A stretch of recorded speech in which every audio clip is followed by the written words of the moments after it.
માવો ભલે ખાતો તો ખાવા પાડીએ હેડમાં હું કરવું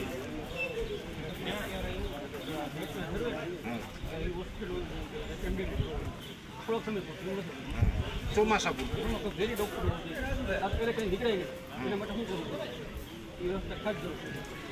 એટલે એક 108 હોવું જોઈએ, એક એમડી ડોક્ટર હોવા જોઈએ, ખેડમાં જ રહેવાનું અને સેલ ફરી ગામ બેટમાં ફેરવાય.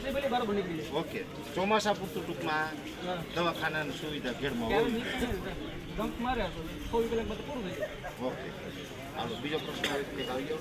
હાલો બે ત્રણ પ્રશ્ન લઈ લે એટલે હું છે થોડા પ્રશ્ન જાય ને તમારા પછી કામ થાય કે નહીં થાય તો હવે આપણે ખબર જ છે, ટ્રાય તો કરીએ. બાબા હાલો તમે આમ આમ ઊભી આવો, આની સામે જોવો, આમાં નથી જોવું, તમારે અહીંયા જોવું.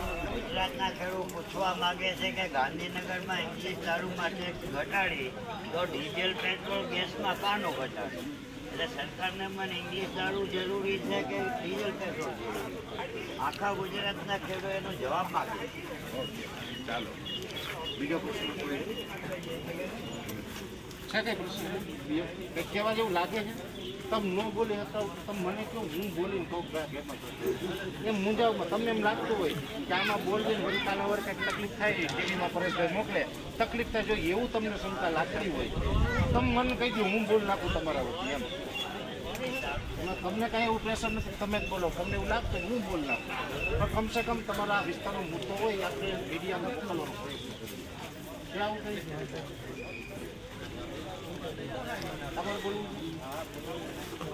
લાડુ કે આપણે આ પ્રશ્ન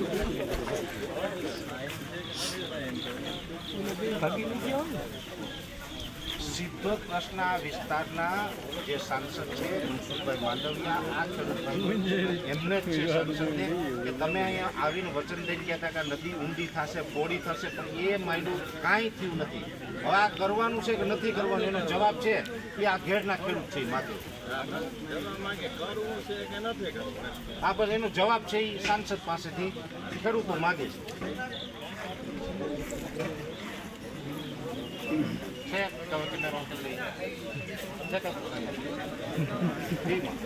તમને કોઈ કઈ ડરાવ ધમતા ફોન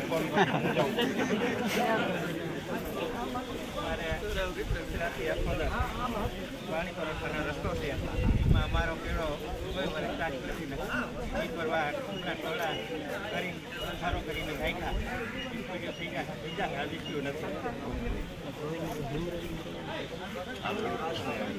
ખતમ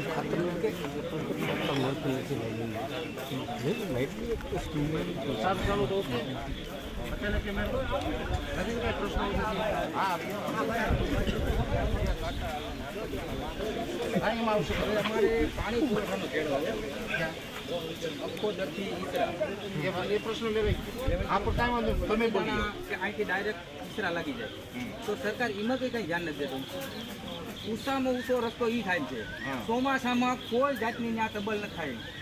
બરોબર, સરકારી રસ્તો સરકાર ત્યાંથી ધ્યાન નથી દેતું. વાલે ખેરે આવી માફ કરીને વયા જાય તો અટાણે અમી ખર્ચે અટાણી વાયા ઉપાડી અમારે લાવવા હતો. તો કાયદેસરનો કેળો છે એ કેમ સરકાર ધ્યાન નથી દેતું? કાયદેસરનો કેળો છે બનતો નથી, વારંવાર માપ સાઈઝ જતા બરાબર. હા,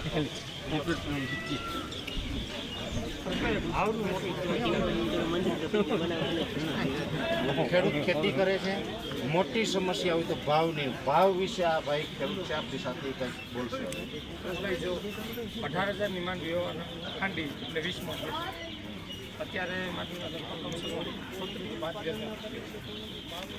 ઓલરેડી જે તમારી ઓનલાઈન થઈ માંગવું તો બિલકુલ 4 ગ્રામ પાસે દિને જતા કોઈ પ્રશ્ન અમે ભરી ગયા પાછા આવ્યા પાછા ઘઉંનો વેપારમાં 500 રૂપિયાનું મળે તો બીજા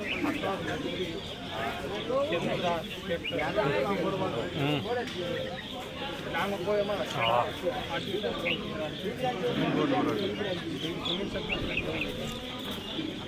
વિચાર કરો 90 વીઘાના ખેડૂત છતાંય અત્યારે એની પરિસ્થિતિ આ છે કે ભાવ ન મળવાને કારણે છેડા ભેગા નથી કરતા. આ ખેડૂતની પરિસ્થિતિ છે. આ પરિસ્થિતિ ઘેડની જ છે એવું નથી. આ પરિસ્થિતિ ઓલ ઓવર ગુજરાત અને ભારત આખા દેશની છે. એટલે જમીન છે ખેડૂત પાસે, ઉત્પાદન પણ ખેડૂત લઈ આવે, પણ એ ઉત્પાદનનો લાભ ખેડૂતને નથી મળતો, વેપારીને મળે. ભાઈની વાતમાં ટૂંકું એટલું સમજવા મળે છે કે એમની પાસે મગફળી 18,000માં વેચી દેવી પડી, અત્યારે 35,000 છે. એટલે 18 × 36 થાય, એટલે આમ તો 18 ના 35 છે, એટલે ડબલ રૂપિયા થઈ ગયા. તો ખેડૂતે જે દિવસ રાત મહેનત કરી એને 18,000 મળ્યા છે, ને 18,000માં લગભગ હું માનું 15,000નો ખર્ચો આવ્યો હશે. તો 3,000 રૂપિયા વીઘે મળ્યા હોય એટલે એમાં કાંઈ થાય નહીં. એની જગ્યાએ વેપારી છે એની કોઈ ખર્ચો નથી કર્યો, પૈસા રોકી અને માલ ખરીદી લીધો, એના સીધા 18 ના 35,000 ડબલ થઈ ગયા છે. એટલે વેપારી વધારે કમાય છે અને ખેડૂતને પૈસા મળતા નથી. આ મુદ્દો ખૂબ ગંભીર છે.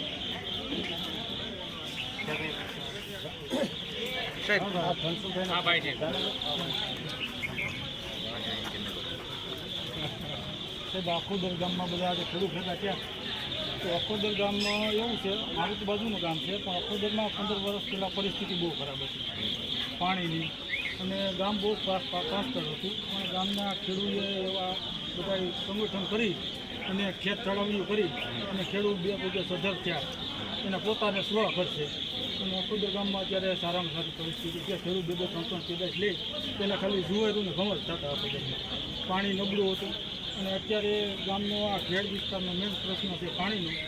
એ વહેલાસર સરકારની એવી વિનંતી કે આ નદીઓ પોળી થાય અને ખેડને એનો લાભ મળે. હા ભાઈ. આપણે આ જેતપત ગામમાં જે પ્રશ્ન છે થાંભલાનો, તો એ જ આપણે અહીંયા થાય છે, બરોબર? કે જે પ્રાઇવેટ કંપની છે તો એ આપણી પાસેથી મોંઘા ભાવે લે, યુનિટના આપણે ભાવ લે, આપણે ભરીએ, બરોબર? એ બરોબર. પણ અત્યારે જ અહીં આપણે જરૂર હોય તે તો આપણે લાઇટ નથી આપતા, અને આપણે ચોરી કરીએ તો એ આપણે દંડ ફાળવે, બધુંય કરે. તો એ અત્યારે આપણી પાસે ભલે ડબલ ભાવ લે, તો આપણે જ્યારે લાઇટ જોતી હોય ત્યારે એને આપવી જોઈએ ને.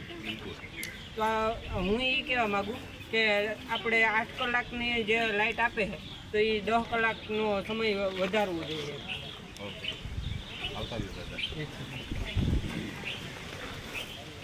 બેટરી બદલાવી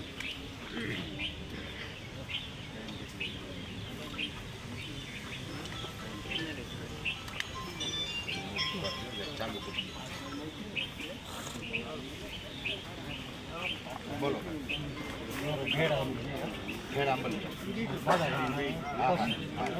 ત્યાં ખુલતો હતું હવે 8 મહિના પહેલાં ચાલુ કર્યું. પછી ડીમ હાથે એની પાણી ચડ્યું એટલે અમે ગામડે બધા ભેગા થાય ગામડે મોટું બંધ કરી આવ્યા. અધિકારી આવે એટલે ફોડી નાખે. બાલાગામ વયું જાય ને પાણી નદીમાં તો અમારું ફૂલ પૂરું થયું, આજે અધૂરું હોય. કાલ માયા હકેલી બે. હવે આ પબ્લિક જાહે ત્યાં વાત ઈ છે. બીજો કોઈ પ્રશ્ન? કેમેરો બંધ કરાવો ભાઈ. કેવું ભાઈ? કોઈ બાકી પ્રશ્ન તમે નો કે અમારે અહીંયા આ જ પ્રશ્ન છે, નદી ઊંડી પોડી એક જ બધાય પ્રશ્ન છે. કઈ ગયો નથી ઊંડી પોડી. નદી ઊંડી પોડી આ ઓજત ને મધુવંતી સાબરી ને ઓજત ત્રણેય નદી લાગે એ ઊંડી પોડી થઈ થાય જાય એટલે 50% પાણીનો નિકાલ છે એ દરિયા સુધી થઈ જાય. ઈ જ મેન પ્રશ્ન છે બધા. એ તમારી વિનંતી છે. ઘણા પ્રશ્નો અખોદરમાંથી લીધા છે, ખેડૂતના પ્રશ્નો છે. આ બધા જ પ્રશ્નો છે એ વિડીયોના મારફતે અમે સરકાર સુધી પહોંચાડી રહ્યા છીએ. આશા રાખીએ સરકારને હૈયે ક્યાંક રામ વહે અને આ ખેડના જે આ અખોદર અને આસપાસના ગામમાં જે પણ ખેડૂતના પ્રશ્નો છે એ સોલ્વ કરજો, આવી આશા છે.